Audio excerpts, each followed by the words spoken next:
Hi, I wanted to talk about rhythm, and even though we're not studying this in this week's module, I want to make sure that we're all on the same page when we use musical terms that mean certain things as applied to the rhythm of a piece of music.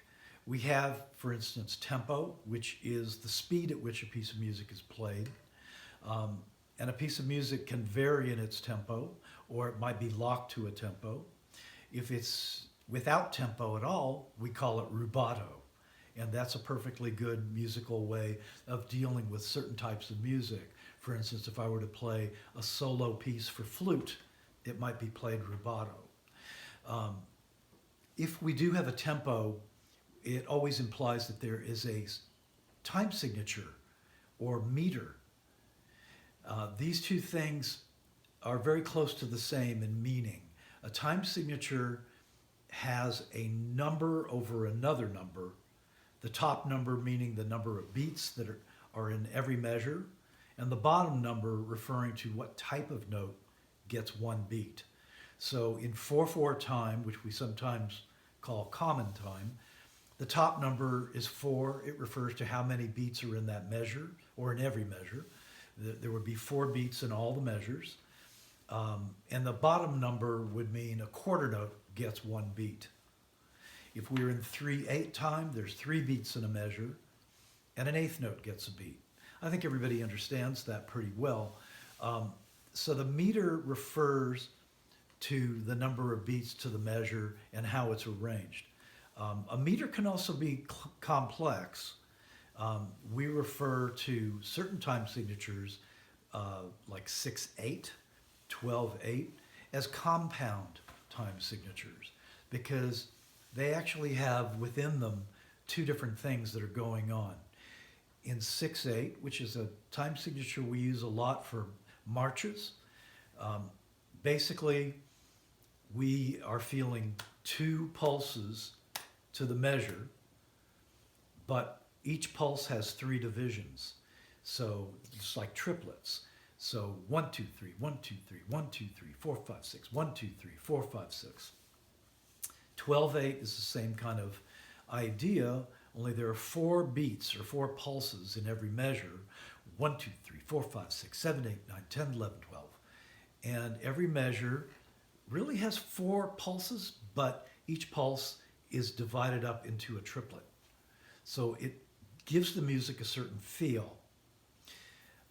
If we want to talk about pulse and define that a little bit more clearly, I would say the pulse is most easily understood as where you would tap your foot. So most pieces of music that we listen to have a pulse. The pulse may not have much to do with the time signature, but you may tap your foot 1 time in each bar, or maybe twice in each bar, maybe even more than that. But where you find yourself tapping your foot is always going to be on a downbeat, and it's going to be the pulse. So when we talk about pulse, just think of it in terms of where you would tap your foot. Now, a downbeat is actually the beginning of a count. If there are 4 beats in a measure, there's going to be 4 downbeats. 1, 2, 3, 4. If we subdivide it into eighth notes, every downbeat is going to have an upbeat, which is going to be the next eighth note. 1 and 2 and 3 and 4 and. The downbeats are the strong beats. The upbeats are the weak beats. When we talk about syncopation, we're talking about placing notes in places where they're going to not be expected. So we might, instead of just placing the notes on strong beats, 1, 2, 3, 4, 1, 2, 3, 4. There's nothing particularly interesting about that. If we syncopate it, we might do this. 1, 2, and 3, and 4, and 1, 2, and 3, and 4, and. And that puts notes on the upbeat, the weak beat. And when we do that, we're syncopating. And that is something that we use to make music interesting. When it gets into 16th note syncopation, it gets pretty complicated because each beat, downbeat, is divided up into 16th notes, or 4 subdivisions for each count. 1 ienta, 2 ienta, 3 ienta, 4 ienta, bop, bop, bop, bop, bop, bop, bop, bop, bop, bop, bop, bop, bop, bop, bop. Those are syncopations, and they're tricky to read and tricky to write, but as soon as you start writing them and reading them, you start to get the hang of it, and you kind of memorize them. And after a while, reading them is not all that difficult because you've seen it before and you recognize it. So syncopation, pulse, feel. Now, feel is something we haven't talked about yet, but I think feel is a much more general term. It can apply to the syncopation and the rhythmic aspects of a piece of music, but a lot of times feel also has to do with the vibe of the music itself. If it's mellow music, if it's bright music, up-tempo, that has to do with the feel too.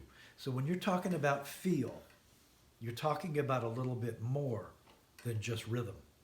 When you're talking about rhythm, you're talking about something very specific. When you talk about pulse, you're talking about pretty much where you tap your foot. And when you're talking about the meter, you're talking about the time signature. And of course, in modern music, there are times when there are going to be odd time signatures. You'll be going along in 4/4 time. All of a sudden, there'll be a bar of 3 or a bar of 2, and then it'll go right back to 4/4. Sometimes we do that because it sounds cool, and other times we do it because we need to. For instance, if we're writing for picture, and the picture has a requirement where we want, maybe there's a door slam at the end of the scene, and we want our last chord to fall right on that door slam, we might have to have a bar of 5 in order to get that chord to sync up with the door slam. Maybe it would be a bar of 2/8. Whatever it is, we will syncopate and we will change the meter when we write for film and TV in order to meet the picture requirements.